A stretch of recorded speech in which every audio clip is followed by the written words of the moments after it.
Aujourd'hui, on va vous montrer comment faire une pizza maison au air fryer. Non! What? C'était pas dans le four à pizza.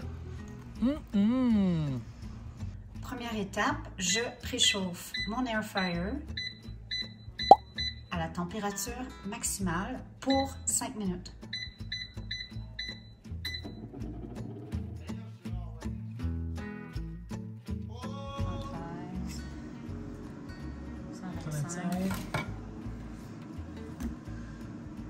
Parfait. Fait que 2 boules de 125 grammes. Ouais. Et là, on va pianoter la pâte. Si vous voyez que la pâte répond mal, qu'elle est toujours en train de revenir sur elle-même, donnez-lui un 10-15 minutes de repos.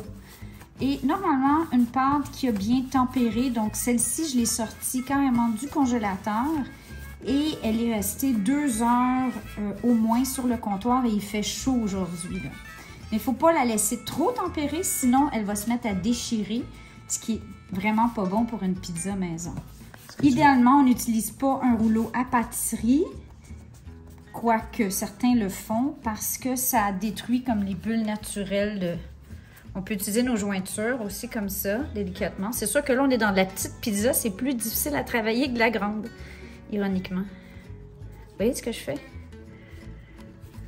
Et là, quand on commence à voir des endroits où on voit un peu de travers, il faut faire attention. Ici, là, elle est très mince, par exemple. Préparez soit une pellicule en silicone ou une feuille de papier parchemin parce que ça va être beaucoup plus facile de transférer la pâte après dans l'air fryer ou la friteuse à air. Et là, à la différence d'une pizza maison qu'on ferait normalement au four ou au barbecue, c'est que selon mes tests, le mieux c'est de la huiler grossièrement, tout partout comme ça.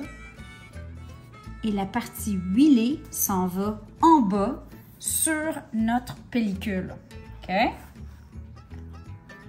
Et on enfourne pour 3 minutes.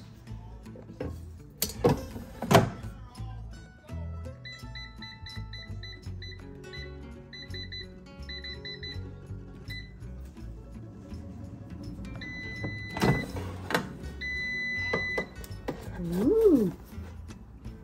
Attention, c'est chaud. Et là, on va venir virer notre pizza du côté grillé vers le bas. D'accord? Maintenant, la sauce. Donc ici, j'ai de la sauce tomate. On voit que c'est une pizza plus épaisse. J'ai eu de la misère à l'étirer, mais c'est selon à quel point vous allez l'étirer vous-même à la maison. Et elle a gonflé aussi, là. Un peu de pecorino romano et de parmigiano. La mozzarella. Voilà. Et on mettra du basilic quand ça va sortir du four. Et on va poursuivre la cuisson, toujours à 400 pour 5 minutes.